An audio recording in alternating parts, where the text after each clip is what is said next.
जय हिंद दोस्तों आज के सेशन में हम डिस्कस करेंगे ओबीसी नॉन क्रीमी लेयर से रिलेटेड कुछ क्वेश्चंस को जो कि मेरे काफ़ी सारे फ्रेंड्स ने मेरे वेरियस वीडियोस पे रेज किए हैं।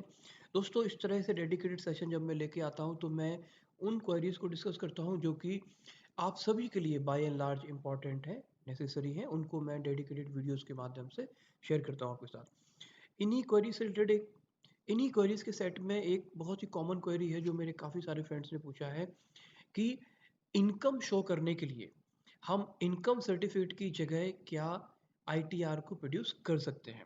जैसा कि संजना वर्मा ने पूछा कि अदर सोर्सेस ऑफ इनकम के लिए आईटीआर चलेगी गवर्नमेंट एम्प्लॉयज़ की। ये जैसा कि आप जानते हैं कि ओबीसी नॉन क्रीमी लेयर के लिए इनकम का क्राइटेरिया है कि उसमें कैंडिडेट के पेरेंट्स की इनकम 8 लाख रुपए या उससे कम होना चाहिए। उसके लिए इनकम सर्टिफिकेट या आईटीआर कौन सा डॉक्यूमेंट है जिसको कि हमें प्रोड्यूस करना चाहिए।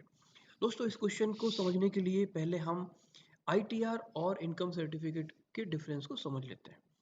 आईटीआर यानी कि इनकम टैक्स रिटर्न जो कि हम खुद फाइल करते हैं, और इनकम टैक्स रिटर्न में जो जिसको अपना इनकम टैक्स रिटर्न फाइल करना होता है वो अपनी इंफॉर्मेशन खुद से शो करता है, और उसके डिफरेंट डिफरेंट सोर्सेज से कितनी इनकम है वो शो करता है। उसके बाद किस स्लैब में वो फॉल करता है जिसके हिसाब से वो अपने इनकम टैक्स रिटर्न को फाइल करता है। मैं एक बार फिर से रिपीट कर रहा हूँ कि इनकम टैक्स रिटर्न एसएससी खुद अपना फाइल करता है, यानी एक इंडिविजुअल अपना इनकम टैक्स रिटर्न खुद फाइल करता है, अपने सारे सोर्सेज को जो इनकम सोर्सेज हैं उसको शो करता है, और करस्पॉन्डिंगली जिस स्लैब में आता है उतना इनकम टैक्स रिटर्न वो फाइल करता है।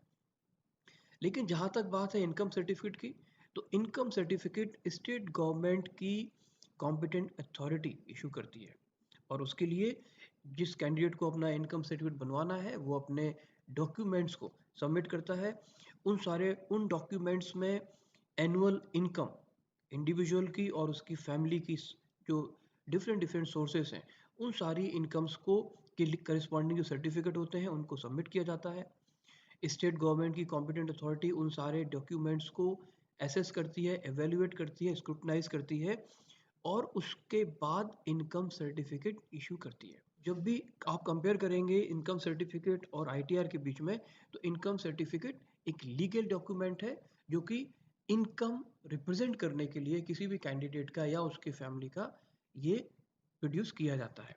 अब अगर हम बात करें कि OBC non creamy layer certificate बनवाने के लिए जो वेरियस डॉक्यूमेंट्स की डिमांड होती है, तो आप अगर उसमें गौर करें तो उसमें इनकम सर्टिफिकेट की डिमांड होती है, यानी इनकम सर्टिफिकेट वो मांगते हैं। इनकम सर्टिफिकेट और आईटीआर ऐसा नहीं उसमें लिखा होता है, उसमें कैटेगोरिकली वो इनकम सर्टिफिकेट ही डिमांड करते हैं। तो अगर हम संजना की क्वेरी को समराइज करें, तो संजना आपको या किसी को भी जहाँ पे भी इनकम आपको शो करनी है, इनकम सर्टिफिकेट ही आपको बनवाना होगा। आईटीआर से वो पर्पस सॉल्व नहीं होगा, क्योंकि जो अथॉरिटी सर्टिफिकेट बनाती हैं वो इनकम सर्टिफिकेट की डिमांड करती है। फ्रेंड्स मैं उम्मीद करता हूँ कि ये वीडियो आपके लिए हेल्पफुल साबित होगा। आप अपना OBC non creamy legal certificate जब बनवाएंगे तो ये इन्फॉर्मेशन आपको हेल्प करेगी। फ्रेंड्स, अगर इससे रिलेटेड आपकी कोई क्वेरी है तो आप कमेंट बॉक्स में मेंशन करें, मैं आपके क्वेश्चन का रिप्लाई करूंगा, और अगर ज़रूरत होगी तो मैं उसके लिए भी इसी तरह से एक डेडिकेटेड वीडियो बनाऊंगा जिससे कि आपको क्लैरिटी रहे। Friends, I am wishing you very very best of luck, stay safe, stay healthy, and do take very very good care of yourself. जय हिंद दोस्तों।